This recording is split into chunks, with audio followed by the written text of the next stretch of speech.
down to new business, and the Chief Administrator Officer would like to talk to us about homeless encampments located on city property, seeking policy direction. Perfect. Thanks, Chair Dowd. So again, my full report, I believe it's like 18 pages, is in the Committee of the Whole agenda. I'm just going to do a brief summary overview, and the idea is that we've got most senior staff here, and we want to open up the dialogue with the committee, with council, in terms of next steps. There are some recommendations in the report, but I'll briefly go through some of the highlights of it, and then we can get into the conversation here. So the city of Powell River, like most other municipalities in the province, is affected by homelessness and has seen an increase in the number of homeless encampments located on municipal property. With the opening of the new Driftwood shelter in late April and the support of the province through the Homeless and Encampment Action Response Team and the accompanying encampment working group, now is the time to bring an update to council on homeless encampments located on city property, along with a request for policy direction to mitigate the effects of the encampments. So off the top, I wanted to acknowledge that the city is being forced to play an enhanced role as a landowner due to issues that are, I'll say, completely outside of our control. The impacts of inadequate provincial supports with respect to mental health and addiction, poverty reduction, and supportive housing are most keenly felt at the local level and are inevitably being managed by local government. However, it is critical to underscore that municipalities cannot litigate or enforce our way out of homelessness and its impact on communities. While staff are looking for policy direction from council, we are aware of the advocacy that continues to take place for more fulsome solutions, including ongoing work with BC Housing for long-term supportive housing options and rezoning of city lands to facilitate below-market housing. So council has also advocated for and initiated numerous homelessness and housing-related initiatives during their team, and a complete list of these resolutions is attached to my report as Appendix B. I think it's important just to highlight that off the beginning, because we're going to be getting into trying to solve problems, but I know there's been a ton of work that's been done by this group already in terms of trying to help move the issues forward. Again, regional and provincial collaboration is needed in order to do this and to do it properly. So to set the context of how we got to this place, in March of 2025, the 20-bed emergency shelter located in Powell River closed, displacing 20 individuals. With no shelter options, individuals began sheltering outdoors in several main areas, including Complex Way, Barnett area, the trail system between Complex Way and surrounding areas, the open Cathette Regional Hospital District lands, and Willingdon Beach Trail. Smaller encampments have also been constructed in a variety of other locations. The shelter closure left no additional shelter options, and with a lengthy prioritization list for the only supportive housing in the community at Blackberry Creek, very few options remain. 77 individuals in the community sheltering outdoors in dispersed locations across Powell River, and these individuals are sleeping in tents or unsanctioned structures. With the opening of the new Driftwood shelter, there's an opportunity to see up to about 40 individuals access the shelter.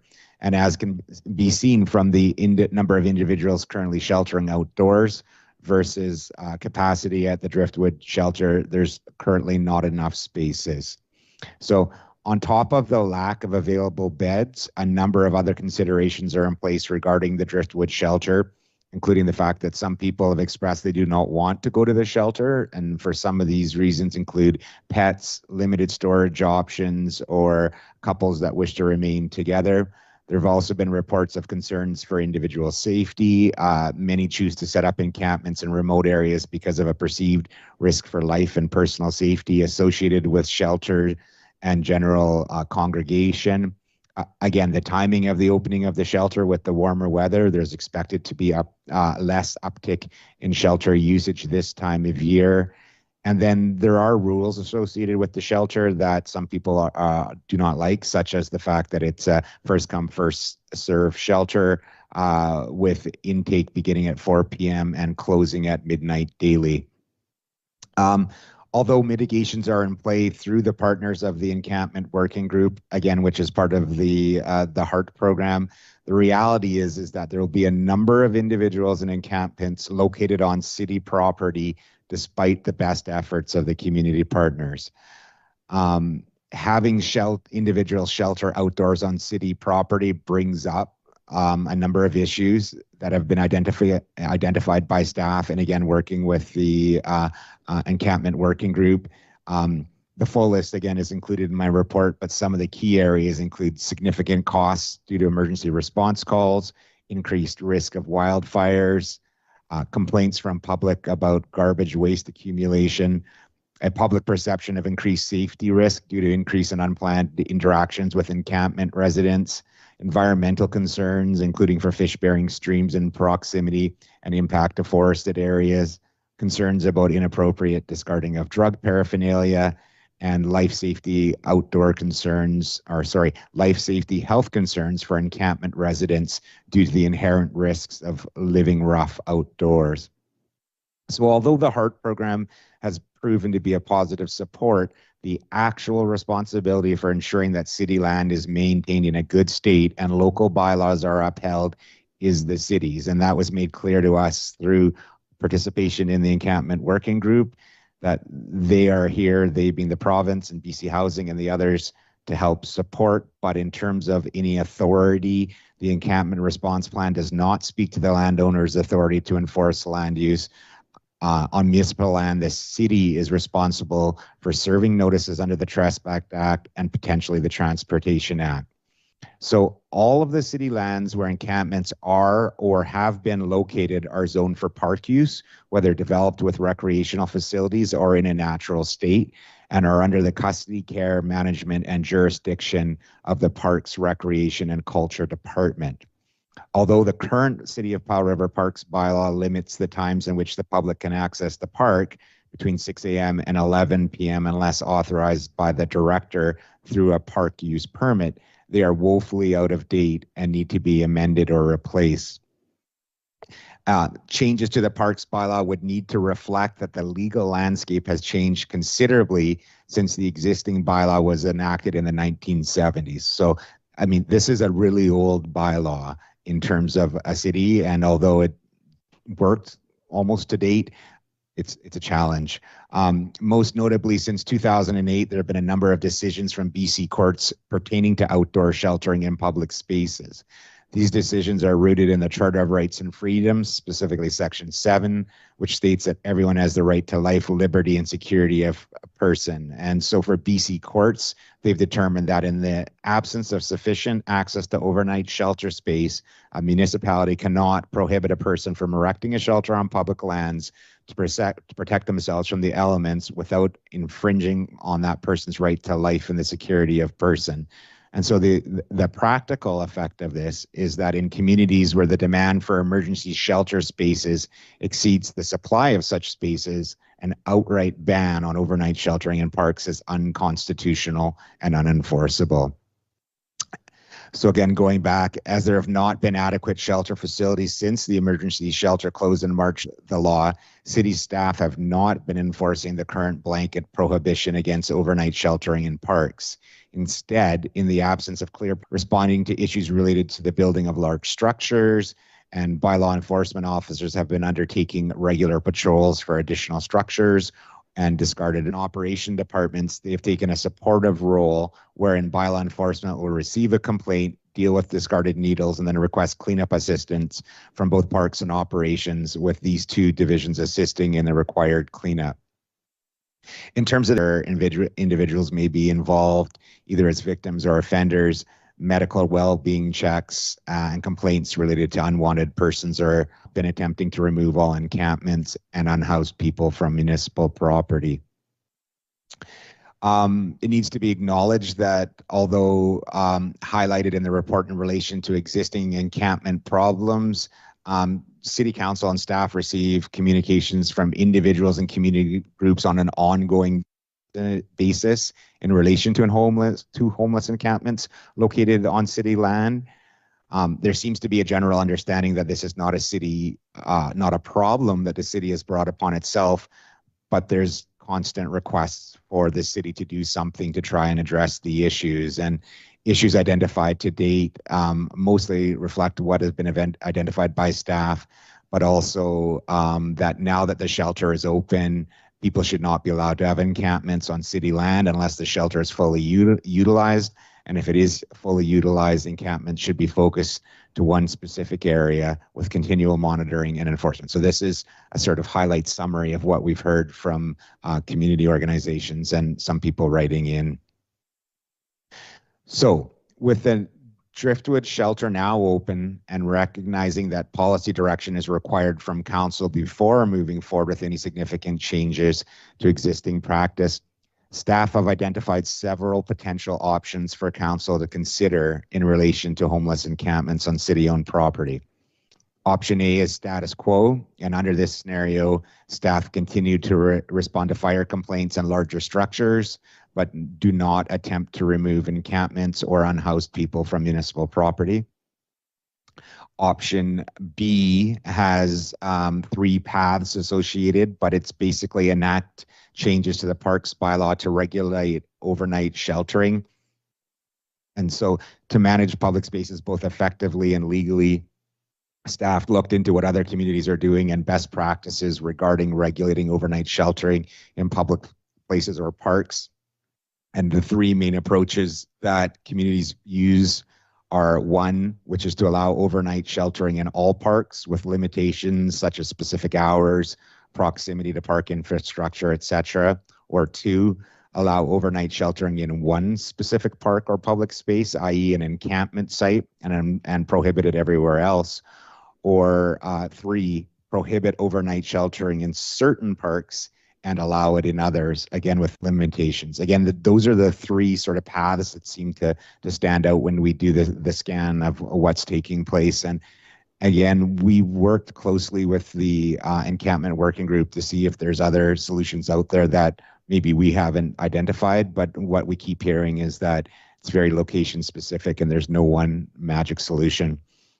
One of the options, though, that came up when we were looking at the options is the notion of fire smarting forested areas to improve sight lines and discourage camping.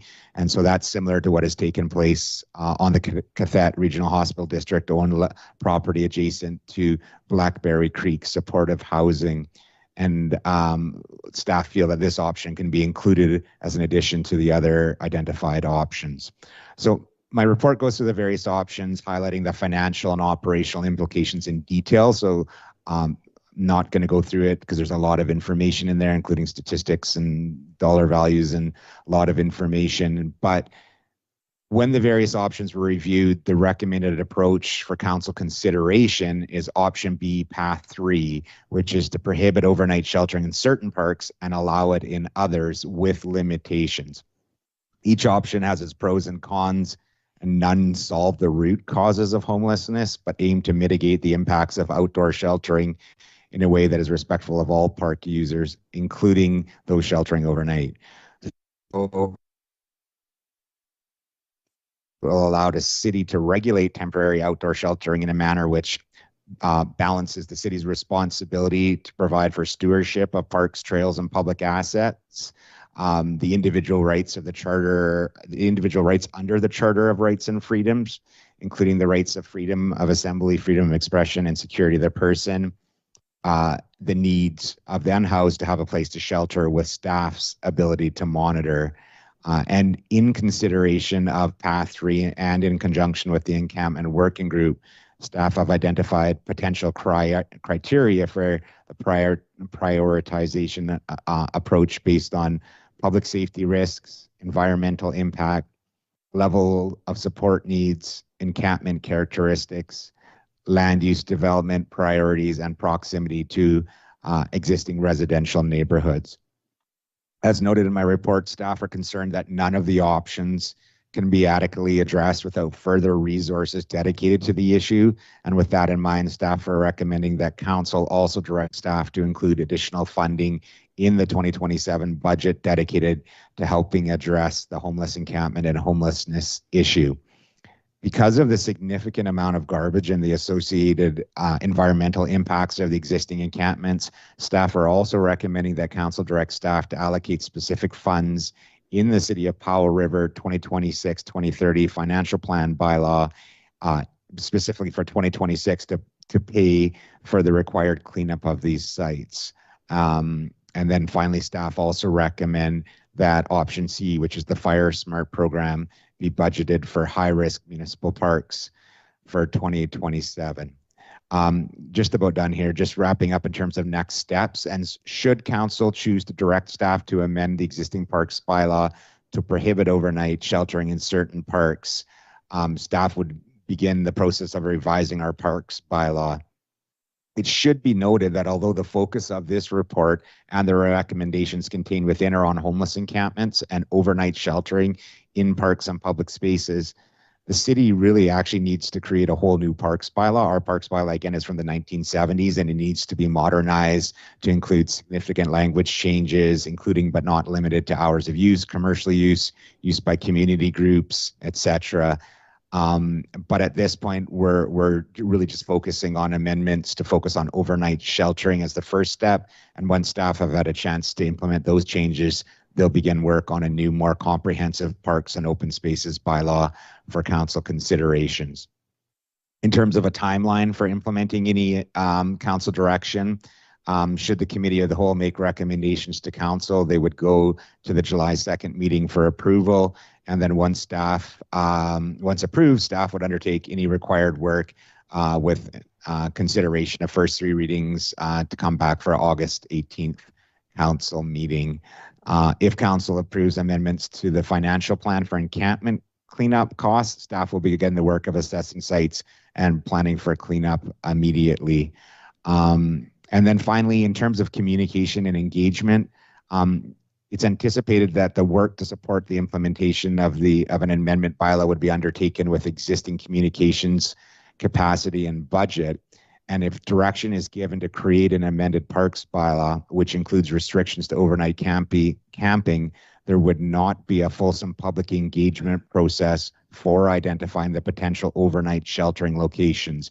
This work would be undertaken by staff utilizing the criteria as outlined earlier in this report and brought to council for consideration.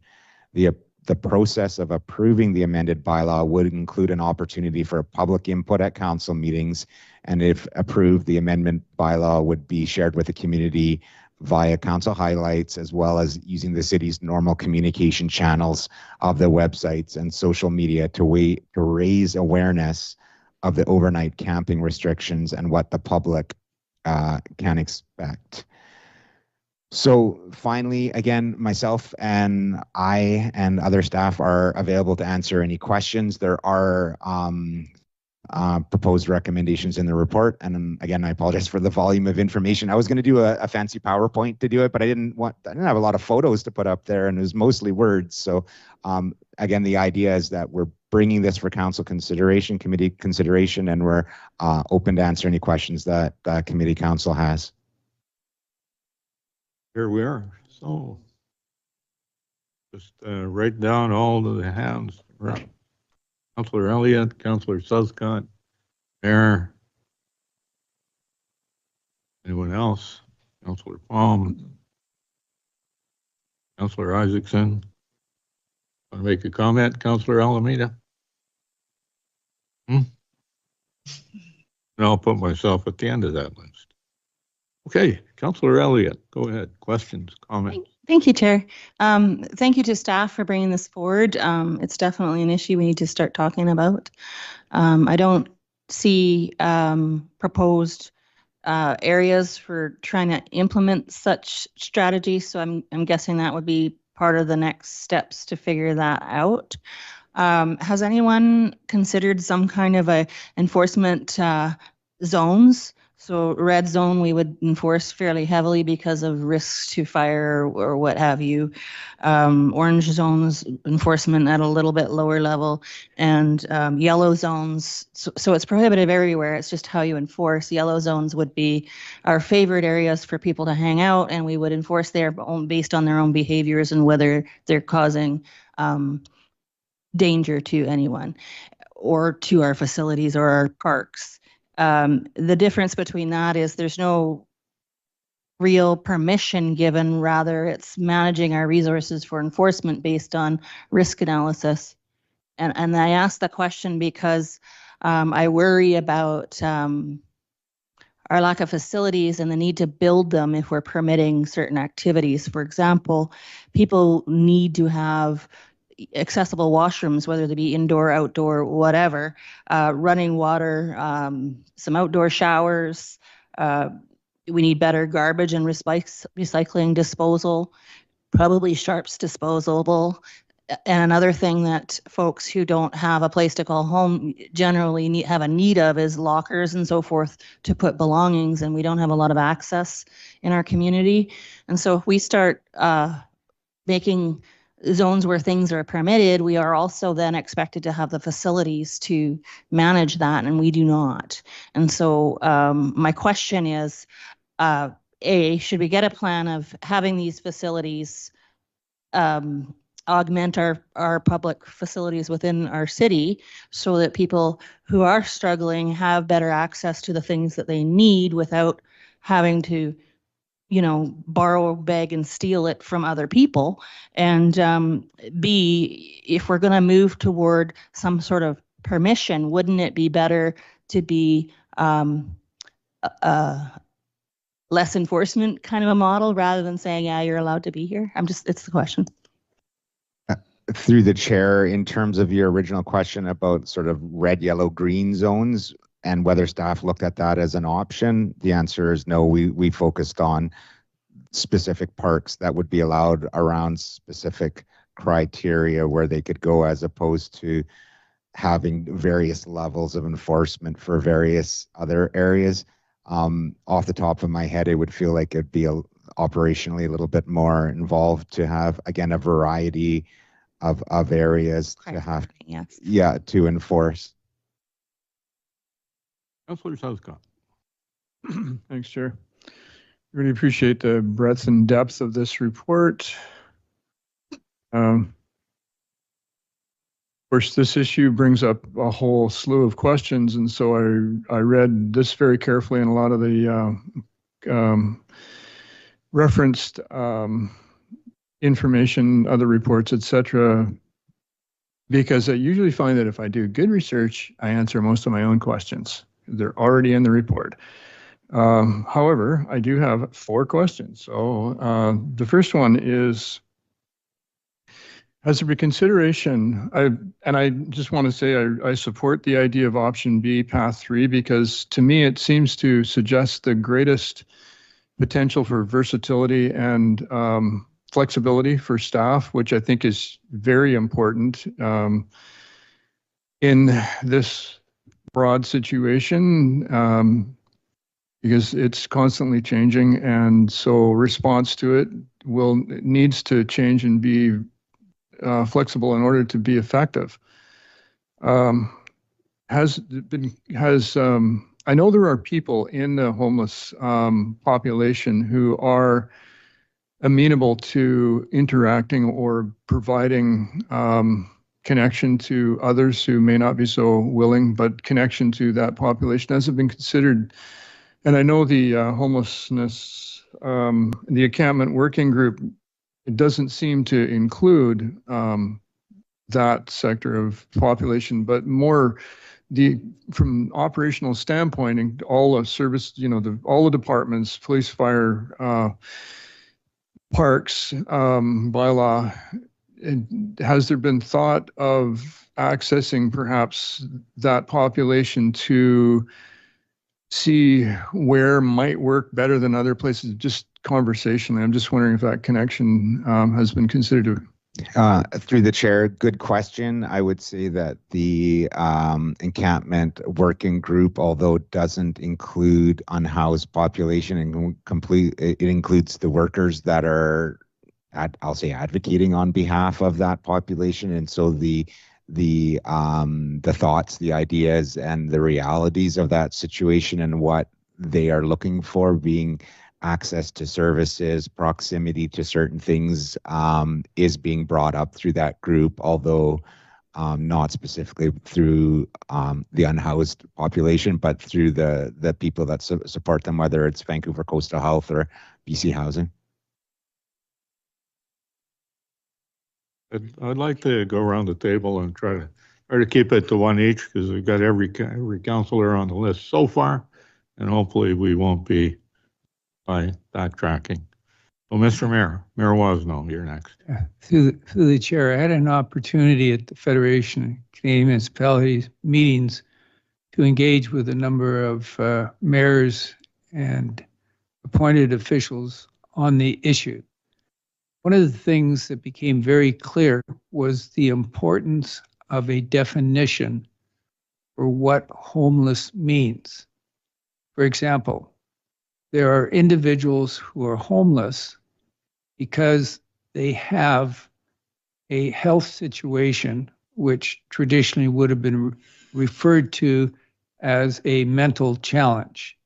And in the past, we had provincial facilities where those individuals could be housed. We also have individuals that have made jobs of selling drugs, and they have convictions.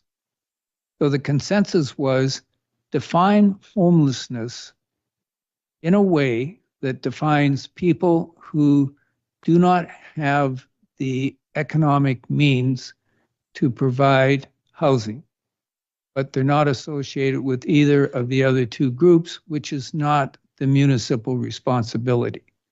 And so when you're looking at amendments to the Parks Act, I would encourage you to provide in there definitions of who would be available to make accessible a place to stay in at night.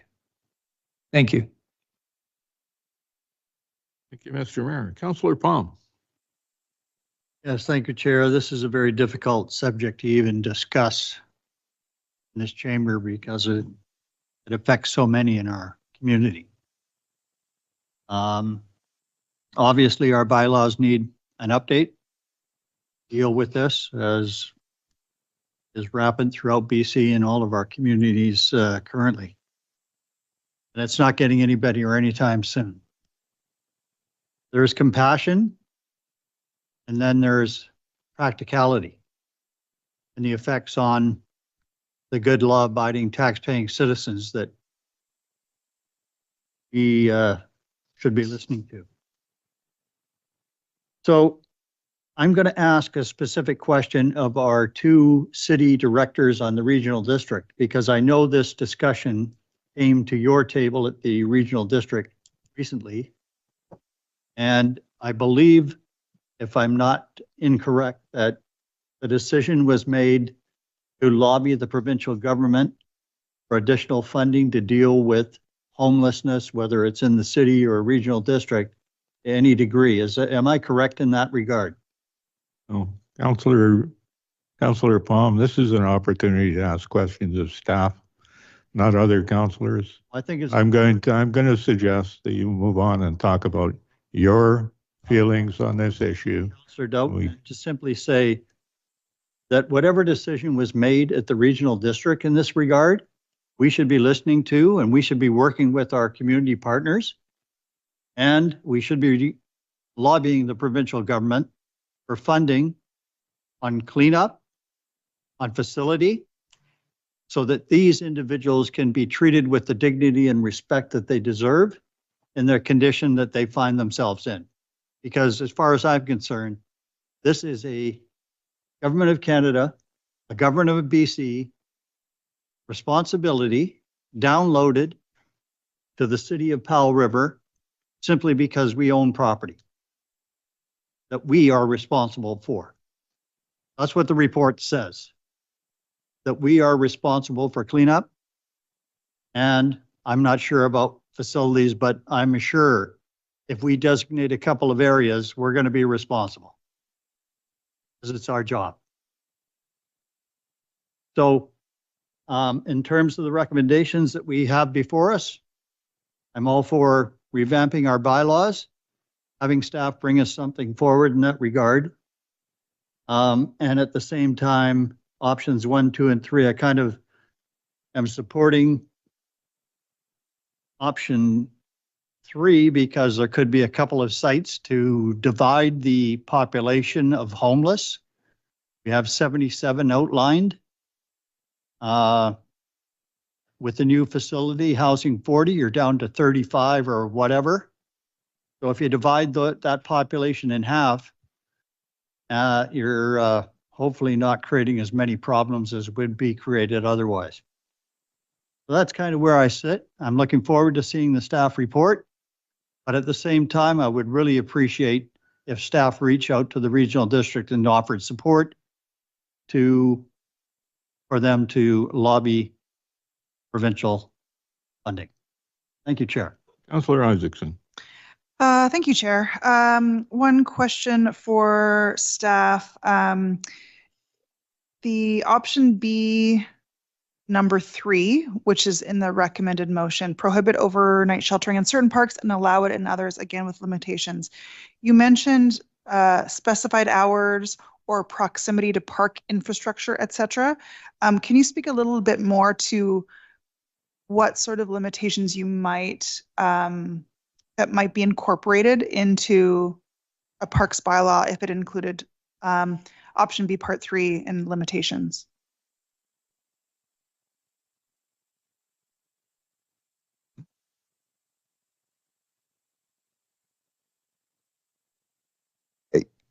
In general, we've talked about what the mechanics of that would look like, but what we're really talking about is identifying a location where people could do it, identifying specific locations within parks that would be allowed versus other ones that wouldn't. And the corporate officer and myself have had a number of conversations about the best way to move forward. That I don't think we've landed on exactly what it'd be, but it would be identifying locations. Okay. The report mentioned specified hours though, or yes, and hours as well. I mean, again, the fire chief isn't here, but he's had a lot of experience with this in North Cowichan and talked about like typically between, I believe it's 9 a.m. and 9 p.m. not allowing, 9 a.m. and 9 p.m. not allowing overnight sheltering, but allowing certain hours where they could go in and set up overnight shelters, and then again having to move forward. So those would again be the other sorts of things that would be in their locations, hours in which they would be available for use. Thank you. I have comments, but we're focusing on questions right now, and I've got another one, but I can wait till round 2. Councillor Almeida. Other councillors have handled most of the questions. I'm good right now. Thank you. I'm next on the list, and I'm going to speak. I'll watch all the hands going up who want to speak next, but I'll put Councillor Zuscott on right away as a second-time speaker. So I want to, since I got this agenda, and actually before that, I've been thinking about the city's role in homelessness, the city's role in the problem that we're trying to address today, and our role as councillors and residents, and the roles of other people. What's the problem? Okay. I don't think the problem is that there are some people camping in the woods around where we are. I think the problem is that there are people in our society who cannot afford to pay for a place to live.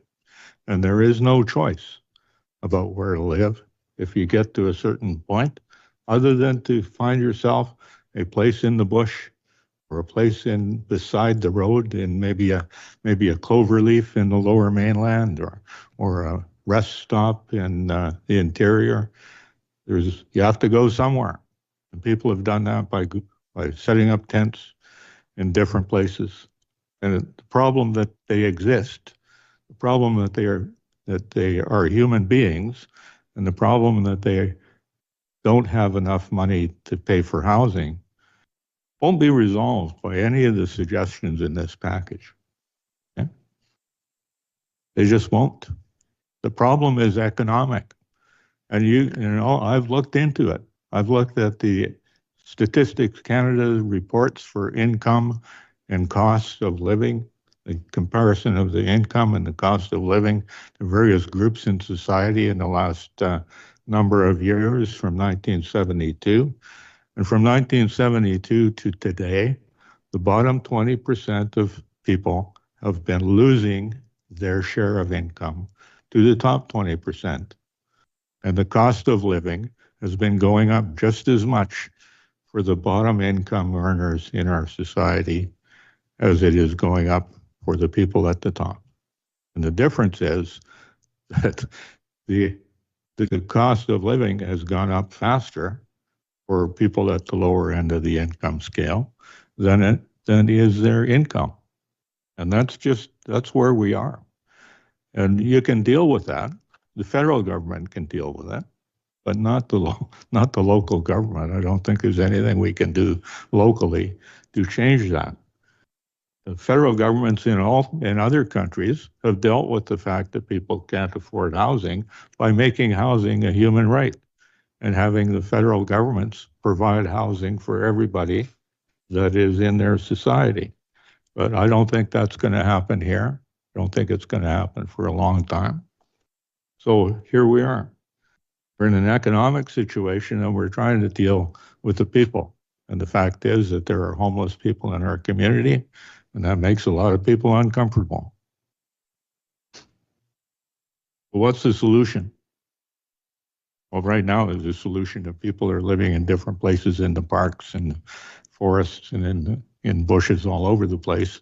And it's not a primarily good solution, because if you were looking for a decent place to live for everybody, you would find some place to live where you could provide decent sanitation, showers, toilet facilities, shade, room to get your food and to prepare food in a safe way, so you're not creating a fire in the forest. All those things that need to happen. I don't think that's in the budget that's being put before us for $30,000 to $70,000 a year. The money is not there to do that. Okay, who's going to participate in the partnership with us? So Councillor Palm asked the question: what is the regional district going to do? That's not a secret. Their document, their May 5th letter, is in our package. And the regional district outlines that what they've done. They've enabled provincially funded and operated supportive housing. They've supported timely implementation of an indoor housing pathway. They've collaborated constructively without assuming service delivery responsibilities. And they believe they have fulfilled their enabling role, and the QRHD is appropriately positioned to adopt a maintenance and curtailment and containment posture rather than an expanded operation role. I'm reading from their report, which is in all the packages that we all have. In other words, the regional hospital district is not going to contribute money to moving people around the city. And that's what these bylaws are aimed towards. They're about having bylaw officers, possibly requiring support by the police, to go at 9 o'clock in the morning to various parks in the community that should get chosen, and tell people to get up, get their stuff together, and get a move on. And do that every day, all the time. That's not going to solve homelessness. People are not going to disappear. They're still going to exist. They will be spread throughout our community. And every morning we will have an increasing number of bylaw officers that are required to do that. The cleanup is something that, if we were going to provide a place for people to camp, cleanup I would think would be part of that. But I don't think the budget that's in our package today would do that.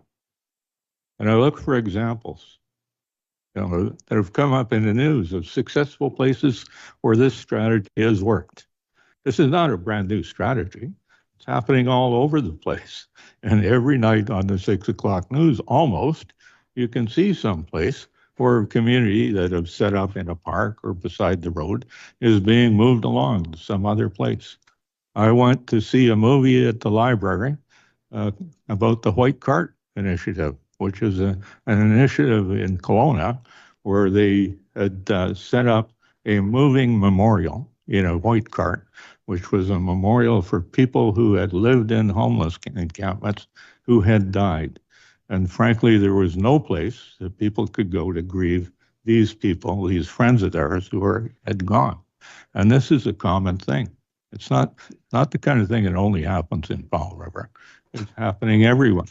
And I don't think that it makes sense for us to try a solution that we have to know ahead of time is not going to solve a problem. It's going to cause expense and cause other problems down the road. I agree with what Councillor Southcott is saying. If you're going to decide where people should live and how they should be living and what's going to happen to them at 9 o'clock every morning, it'd be nice to actually talk to those people and see what they say, see what their reaction would be. I wouldn't like it if somebody was there 9 o'clock in the morning roasting me out of my house and saying, get out of here. Don't come back till 9 o'clock tonight, and good luck for finding your possessions when you come back. You know, I think we need to think about those. So, you know, the safety of the residents. My choice in all of these would be to go with the status quo. I think if we want somebody to pay for policing our parks and to pay for doing those things, we should be approaching the provincial government and say, you brought help to the federal government to bring this problem upon us, provide us with the money, provide us with the cash to go ahead and do a dignified way of serving people, a dignified way of finding them places to live and to sleep that can be done safely and properly. Otherwise, I think we're better off to go with the status quo. So that's my 2 bits worth, and I took this long to say it because I think you need to know. So continue on. Well, Councillor Southcott, you're a second-time speaker. Thank you, Chair. Specific question with regard to land. Clearly, all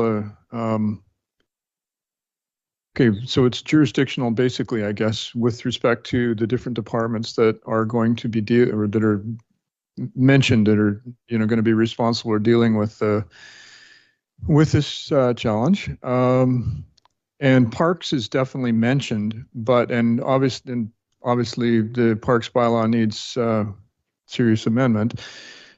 But clearly, the challenge is not restricted to parks. I'd like a little more understanding of how parks actually fit in. Is it thought that the parks would be the designated locations for moving people to, if that's possible? Just specifically, or is it thought? Is the thinking broader to include all potential areas within the community? Obviously, there are some parts of our community, the wilderness areas, where there have been fires that are really not a good place for this activity to be happening, and that's very clear. So I'm just wondering, how restricted is it to parks, and how broad is the possibility to have all the departments being able to be active and free to do what needs to be done, whatever that is, across the whole city? Thank you. Through the chair to Councillor Southcott, the current encampments are all within areas that are overseen by the Department of Parks, Recreation and Culture, which is a bit broader than just parks as we know it. That includes all parks and green space. It also includes the grounds surrounding all of our civic buildings. So the parks bylaw, what we would foresee that looking like would be similar to what it is now, that it is parks and green spaces bylaw. That would include, in essence, all of our spaces that are utilized by the city, and that would align currently with what we oversee with our park staff and our civic staff. Great, thank you.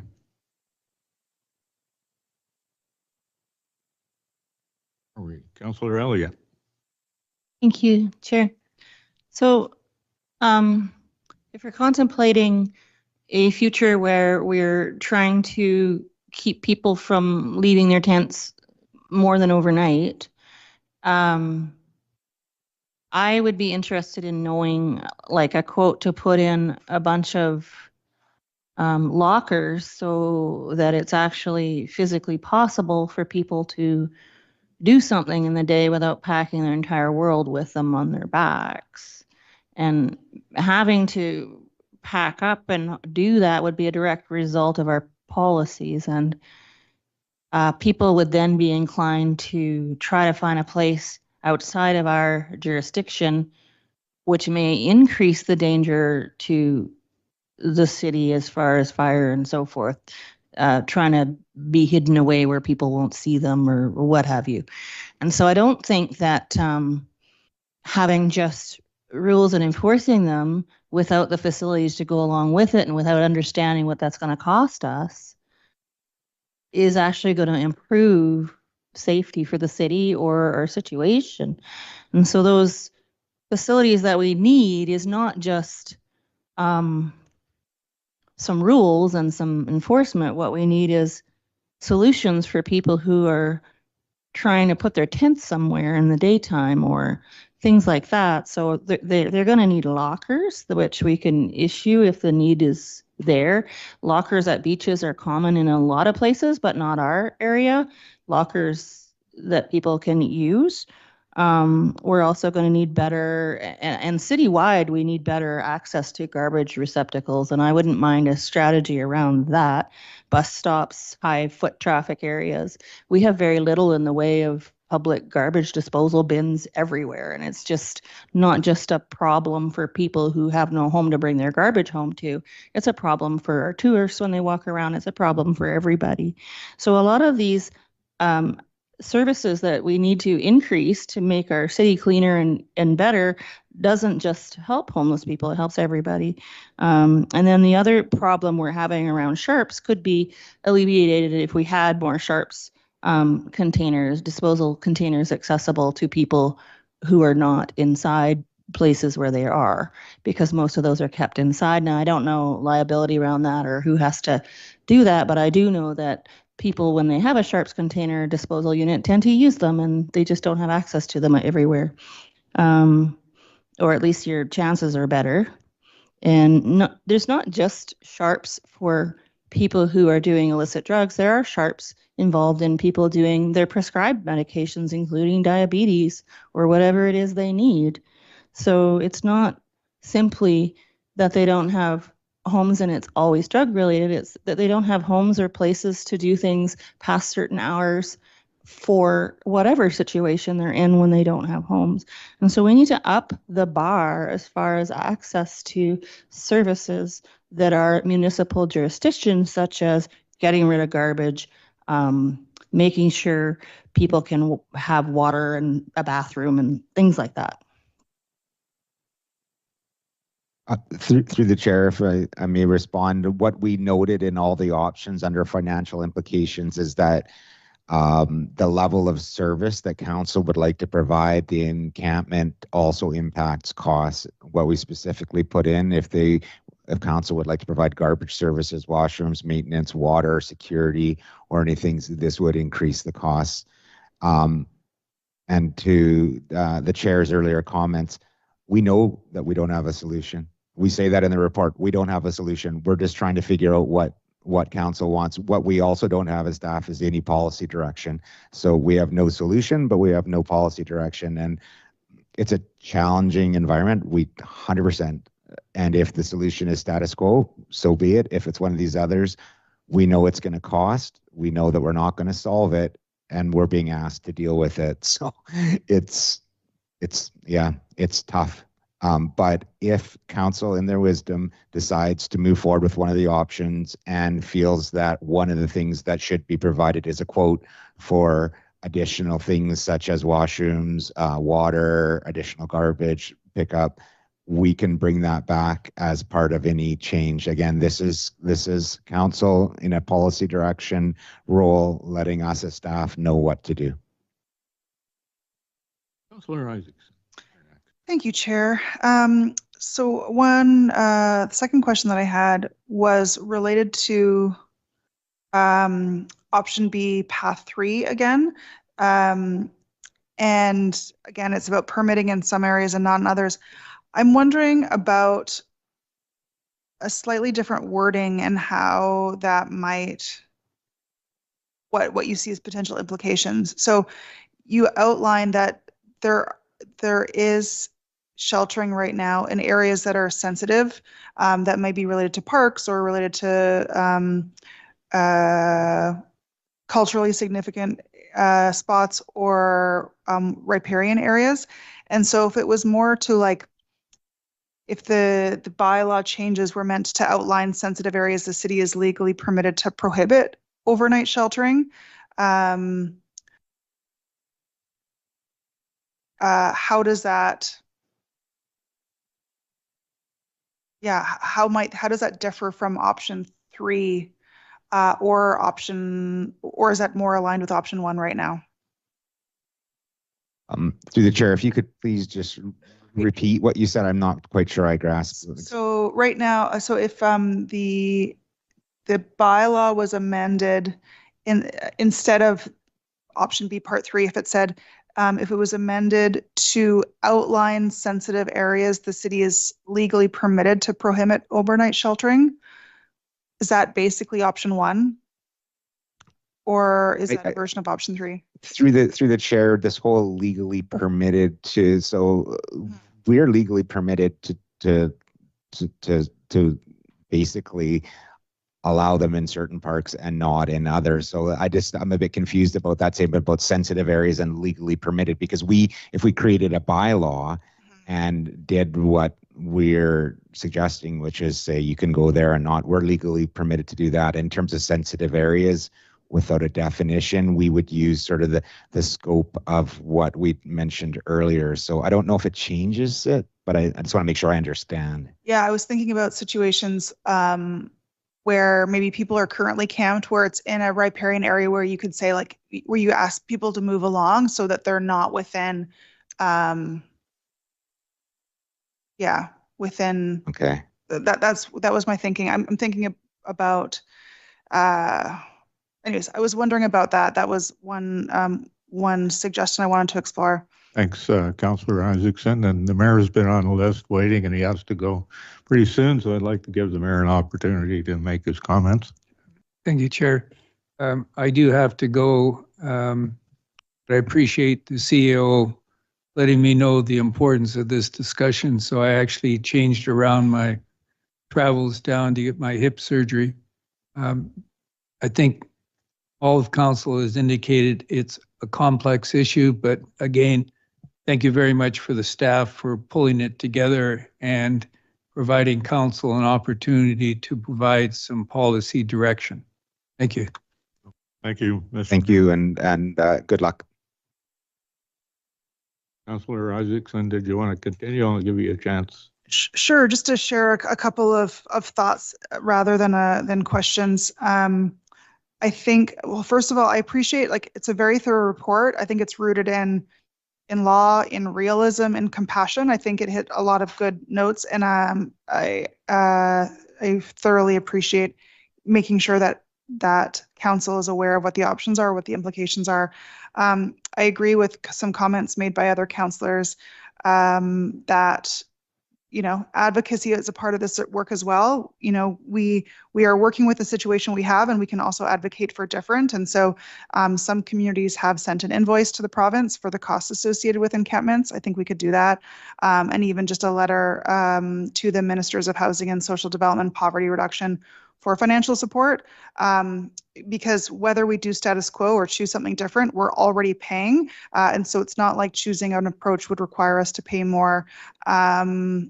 But we are already, no matter what we do, we are already paying for this sort of work. But whatever path we choose, I really want it to be rooted in dignity. So I think I would not support any amendment that came, or bylaw amendments that came back to us that asked people to pack up every day.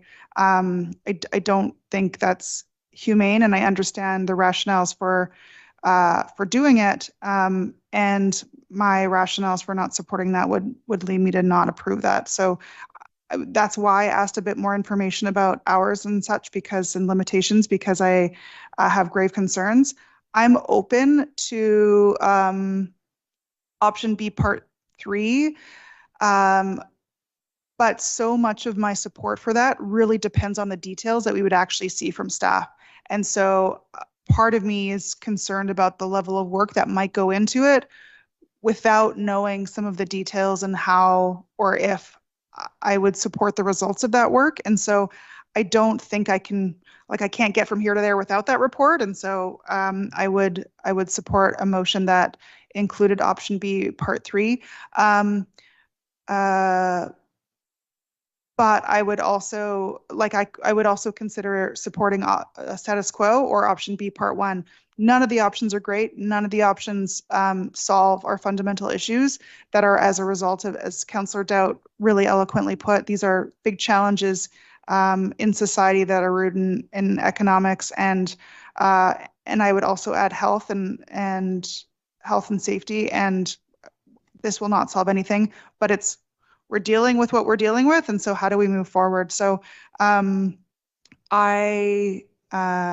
have, potential additional motions to add at the end related to advocacy that are in addition to the ones that are in the report.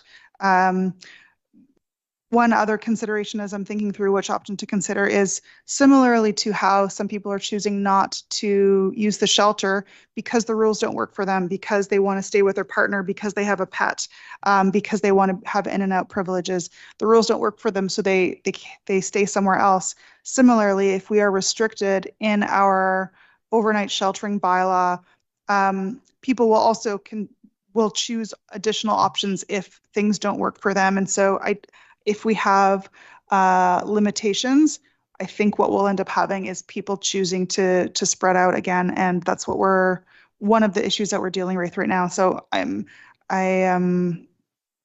trying to, similar to how I said the report is rooted in law and realism and compassion. I'm trying to figure out what my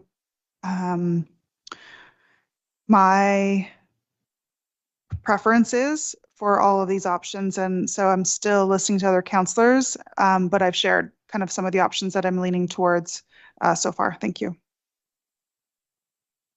Well, I'm going to venture an intervention here because I've been listening actually pretty carefully to what everybody has to say, and nobody seems to me to be really excited about any one of the options we've got here together. A lot of good ideas that have been coming up, a lot of concerns about things, and I'm wondering if it might not be, even Councillor Isaacson is telling us about what she'd like, but then additional things that would need to happen if that one choice got accepted.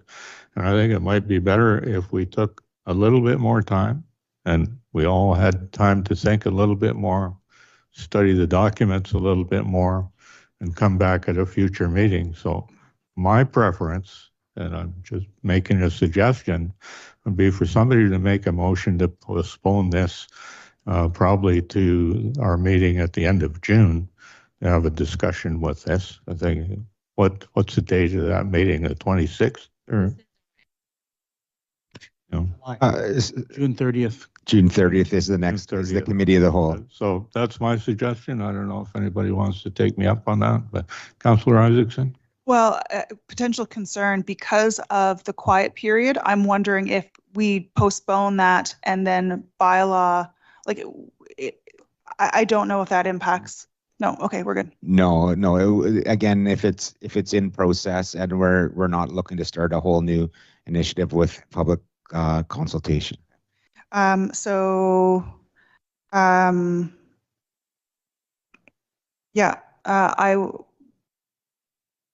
done. Yep. Okay. Councillor Southcott, you had your hand up.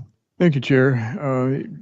The report offers a suggestion. I didn't know whether it was a suggestion or just an option to actually accelerate the timeline. And I wasn't clear whether that was a suggestion or not, or whether that was whether staff wanted the timeline to be accelerated. I would support that simply to give staff greater tools to work with should, as I spoke to already. So that's my question.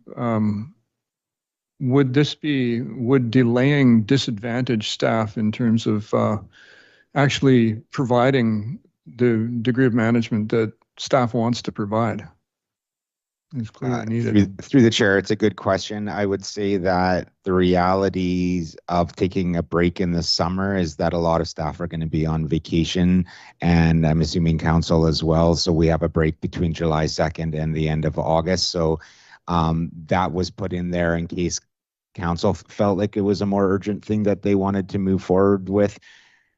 Staff are working. We've been under the same conditions for quite a while. This is coming forward because there's the HART working group, and the new temporary shelter is open.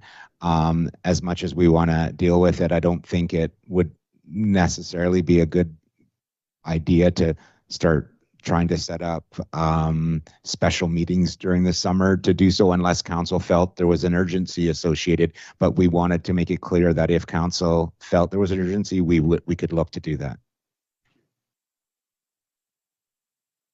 Well, Councillor Elliott had her hand up. And I've got two other questions in case you're. I'm thinking nobody wants to take me up on the suggestion that we postpone this. So I'll go back to the list of speakers I had. I'm sure everybody has more questions. Councillor Elliott. So in the proposed motion, there's 1, 2, 3, 4. Only one deals with amending the bylaw. The others are about getting resources that are required to deal with a situation that we're already dealing with. And so I guess my question is the budget proposed in section 2 of that motion to help us do the work to come up with new bylaws and maybe the resources needed to make that work, including maybe quotes for some of the things I was mentioning? Or is that specifically to implement new bylaws once they're done? Through the chair, that is actually just for the cleanup of the existing garbage and burnt out structures that currently exists. Which is required with or without a bylaw change? Which exactly it's separate from that. Basically, there is garbage dumps that need to be cleaned up and burnt out structures that exist just beyond the view. And in order to clean that up, staff are estimating that would need to spend about $30,000. Might be less if we get partner organizations to help, but it's specifically just for the cleanup and dealing with the sites. It's nothing to do with any of the other actions that would be on here. So just as a follow-up comment, I'm in favor of fire smarting. I'm in favor of putting the budget that is required to clean up things that we need to clean up. It's our lands, we got to clean it up. My question, I guess, is can we also track it as being affiliated with the additional work that should be addressed by the province, or so that it's better for us when we do advocate and we have solid information? Through the chair, yes, and we're part of the challenge has been is that it hasn't been really tracked separately, but the idea moving forward is that we are going to start tracking it separately so we can have a better idea of what we're spending. I like that. Thank you. Councillor Southcott, did you have something you wanted to add? Yes, thank you, Chair. Just two quick questions. On page 2, the words prioritization list are used, and that's I took that to mean waiting list, like for the Blackberry Creek supportive housing. And the second is, has staff is there any chance, and has staff looked for grant money to look after that $30,000 budget increase? Through the chair, to date, no, we haven't. We really were focused on just trying to get a cost estimate in place, review what was out there, and then bring this to council. We could look into that. And again, my hope is that if we were able to partner with organizations who've helped in the past, such as Cathette Coalition to End Homelessness, there might be a way to make that cheaper. But staff can look into it for sure. Prioritization list did mean waiting list? That's correct. So So we've had a nice long chat and second and third time speakers all around the table. As we got to where anybody wants to make a motion yet. Councillor Pong. Yes, Councillor Doubt. This committee of the whole is an opportunity to make comments, and staff is asking for input. So I'm going to make a couple of comments for input, but just to make this meeting go a little smoother, I'm going to make the motion that we postpone any decision today until the June 30th meeting, as you have recommended. And I'll put that recommendation on the floor at this moment if somebody wants to second it. You don't actually need a seconder. Okay. I've been I put it on the chastised floor. with that a couple of Now, times already. I'll say a couple other words to the motion. So in terms of recommendations to staff, and with all sympathy to staff, they're between a rock and a hard place. We're all between a rock and a hard place on this because Councillor Doubt, you refer to this as a homeless situation, economic situation. I think the correct term that you're using now is unhoused individuals. And a large component of that is the lack of treatment and addiction issue that keeps raising its ugly head. So it's all one, and we've got to deal with it.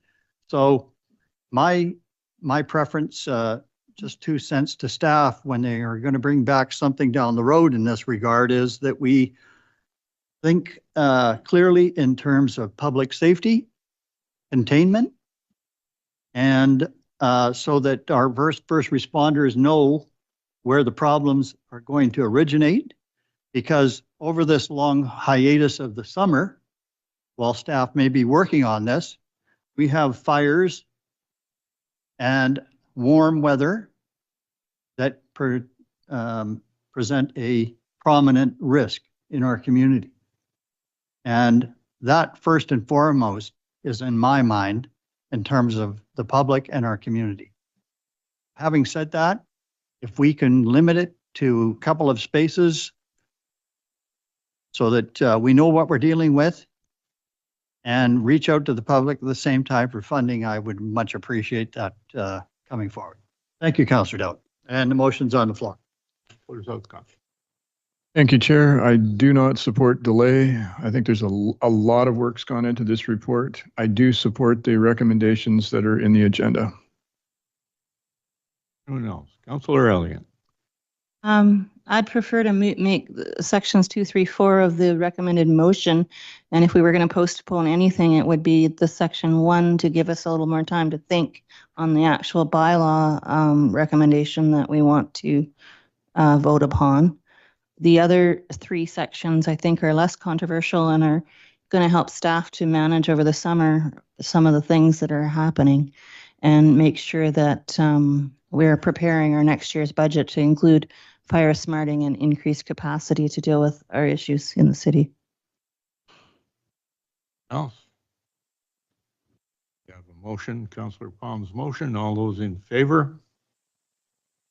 You're looking curious, Councillor Elmy. Just a point of clarification.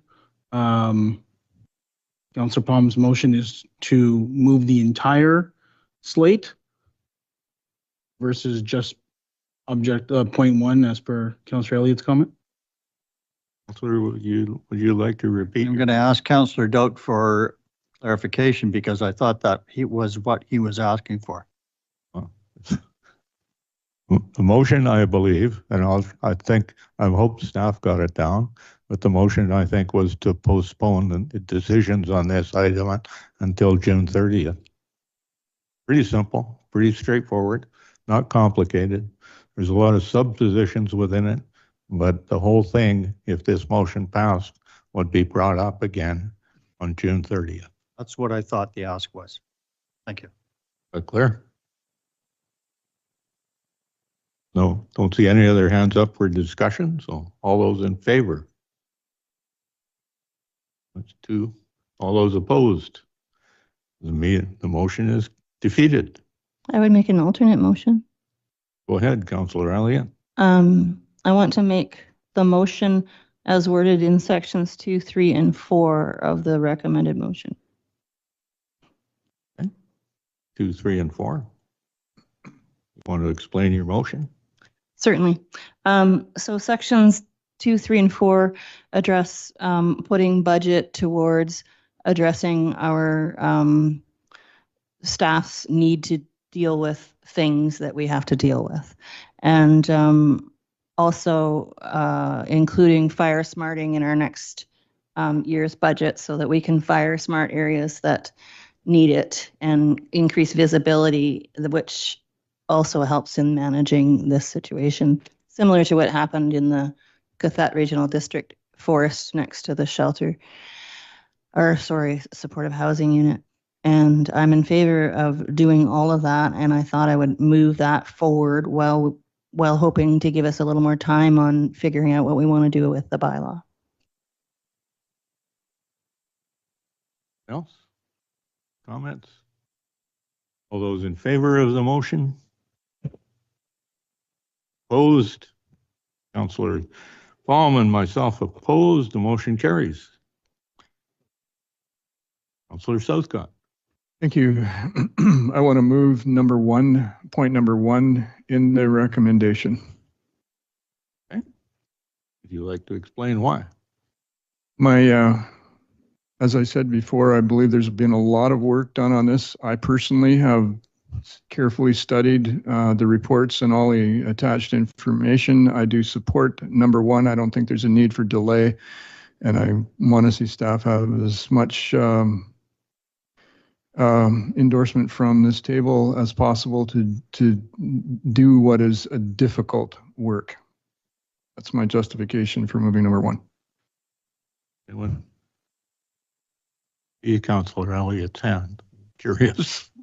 He's a second-time speaker, so go ahead, Councillor Elliott. First time for this motion. You don't restart. You have to restart the clock each time there's a new motion. Go ahead. Thank you. I don't know if I'm quite ready to vote on this one yet, but I don't argue that it might be the best way to go. I just want to have a little more time to think about it. So I would move to table this motion to June 30th. Okay, so we have a motion to table from Councillor Elliott. Any discussion? Councillor Isaacson? Yeah, I think motion to table is usually within the same meeting, so it'd be a motion to postpone this motion. Sorry, whatever it is to get it to come back on June 30th. Yeah. Whether it be postpone or table.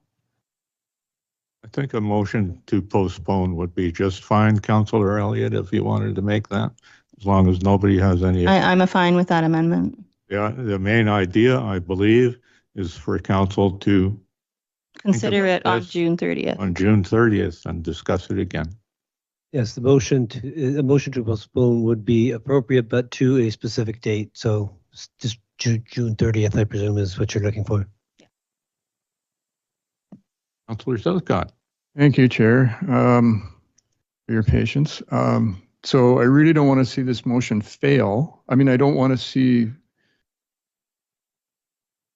so my question is, I would support postponing if it meant that we would fail this first point, because I want to see this first point succeed, and I'd prefer it to succeed on the 30th rather than fail today, because if it does fail, then it can't come back again. Isn't that true?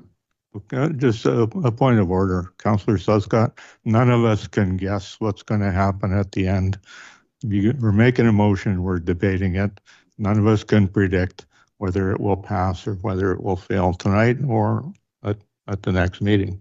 So if you can just concentrate on your feelings about the motion, whether or not you feel it should be postponed or not, is what's on the table right now. Point of order, Chair. How I vote on this motion depends on the answer to that question. Yeah, I think I've been clear. There is no possible answer to the question, what if? I don't agree. It's a procedural question, Chair. You want to explain your point again, Councillor Southcott?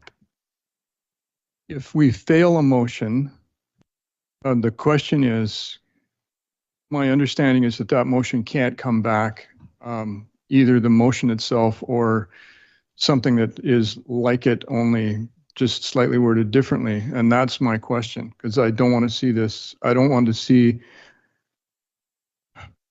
this ultimately fail. I don't want to get caught in this stupid procedural knot. Well, I'm going to try to help you with a point of order. You want to ask staff? Go ahead, but staff can give you an answer, but I'll tell you, I'm still the chair. So staff, go ahead and have a try. So reconsideration of a matter could take place. So that's one option, is the reconsideration if it was defeated. But there are restrictions associated with reconsidering a motion moving forward. So the motion that's on the floor is to postpone a decision on item number 1 in this report until June 30th. If this fails, we will be back talking about the main point in motion number 1. All those in favor, Councillor Isaacs, you have more debate. Thank you. Yes, to this motion. So I think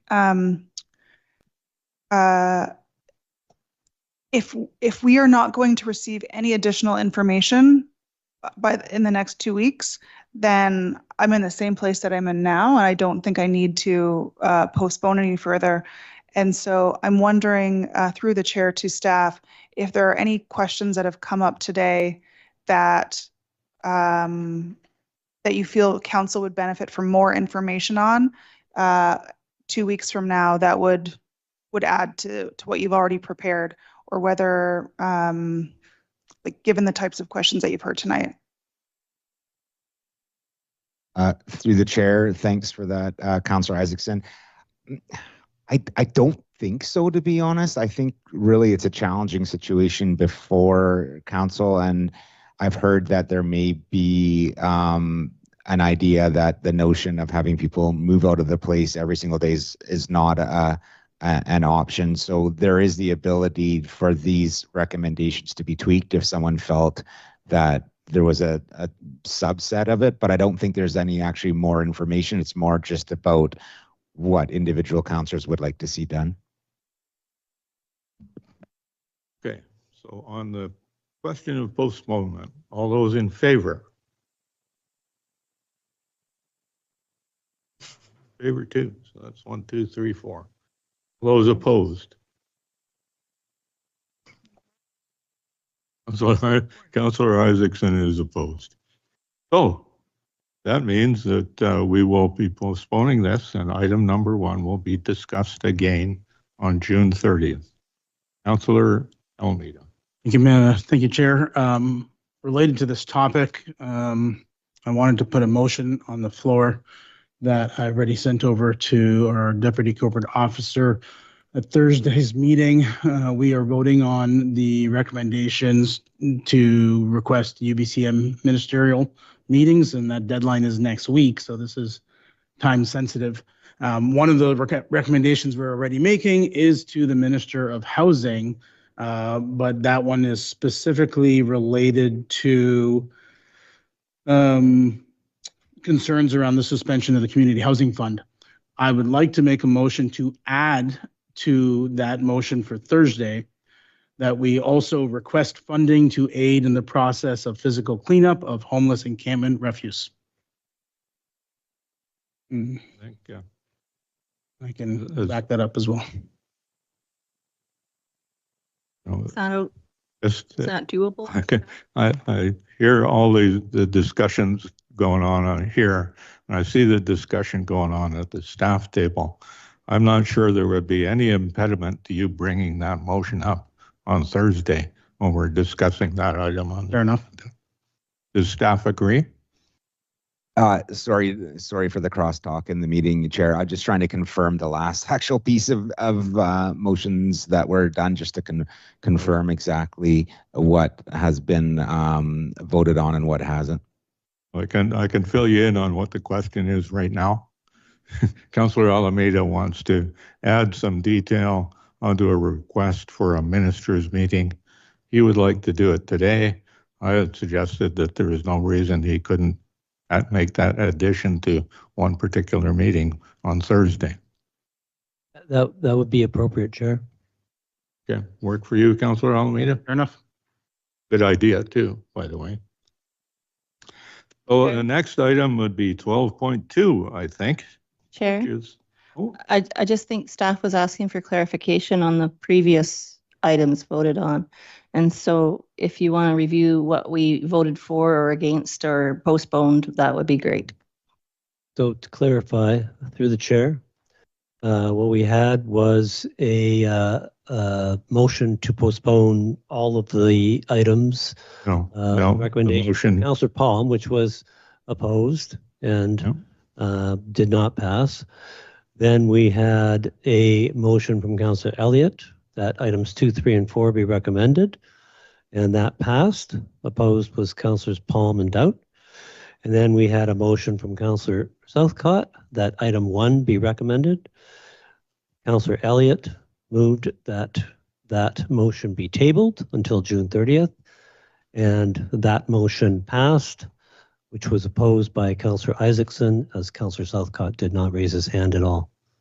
that's my understanding of what happened. And hopefully everybody recalls the same thing, and Sounds right to see a me. lot of heads nodding, so that's good. Well, thank you for your patience.